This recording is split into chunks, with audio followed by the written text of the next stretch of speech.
going to read two poems. The first one is called As American As. And I was thinking about the whole concept of what normal has become. You know, they keep talking about the new normal. So this is in three parts, but I'm just going to read the last one. And I hope you find this somewhat inspirational, I hope. Because we do have a wonderful history of resistance. Those of you that are as old as me, that might have been in the anti-war movement, the ethnic power movements, civil rights, I mean, it was wonderful. So this is what reminded me of that era. President's Day weekend 2018, Black Panther, the new Marvel comic film, breaking records for ticket sales. Many young fans, too young to know about the Black Panthers of my generation.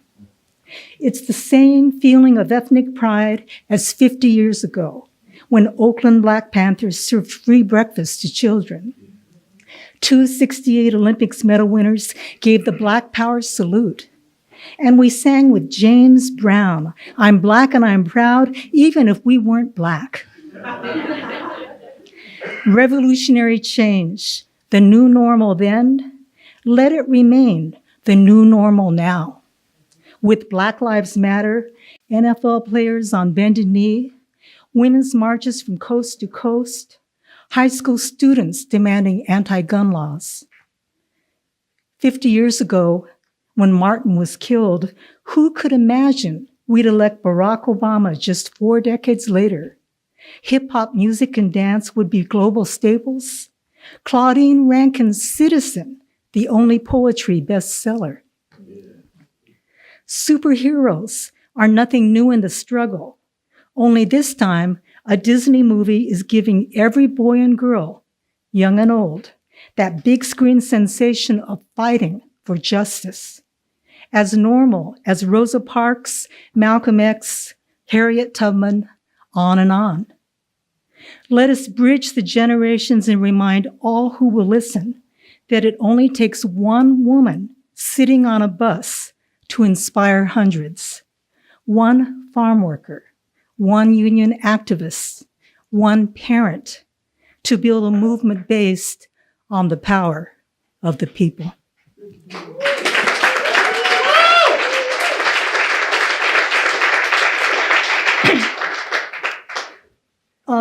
The second poem I'm bringing in is talking about, we go through a lot of repeating cycles in American history. And there's a definite link between what my people, the Japanese Americans, experienced being put in concentration camps during World War II, and the deportations of Mexicans and Latino Americans. So this poem was written back in 2006, actually, but it still applies. And it was written around the Day of Remembrance. For those of you that don't know what that is, in February, Japanese Americans celebrate the Day of Remembrance because on that, I think it was February 18th, Franklin D. Roosevelt signed Executive Order 9066, which sent us to the camps, 120,000 Issei and Nisei.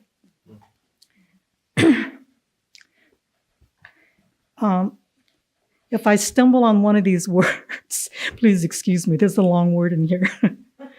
Unalienable. Oh, I know. The other thing I want to tell you is that we always think about, the Declaration of Independence. We kind of take it for granted. We all know it. But I started thinking about unalienable rights, and the word alien is in there. Unalienable rights. Did anyone warn us about the alien in unalienable? The FBI finds Dad within hours of Pearl Harbor. Somehow, they know he's a Nisei student from California. Somehow, they find his precise dorm room at the huge University of Chicago, the FBI escorting him to a train that leaves town before midnight. Did anyone warn us it's happened before? It is just 2 years after Wall Street fell when the INS deports young Ignacio Peña and all of his family of 7, their crime being Mexican. Though Pena is born in a state called Idaho, he will always be foreign. But he comes back to tell they just kicked us out with what we were wearing. Did anyone warn us? We can still hear the screams, Racia, raid, Racia, at nearby La Placita. We can hear those frantic mariachis trying to rouse spirits as hundreds wait at Union Station. Does anyone care? No one remembers Dad's sister Alice, who contracts TB at Manzanar and never gets past her teens. Will anyone protect us when our rights as citizens undergo American subversion and we're the unwanted alien, which translates to detention, relocation, confiscation, degradation, subjugation, violation? Did anyone warn us about the alien in Unalienable?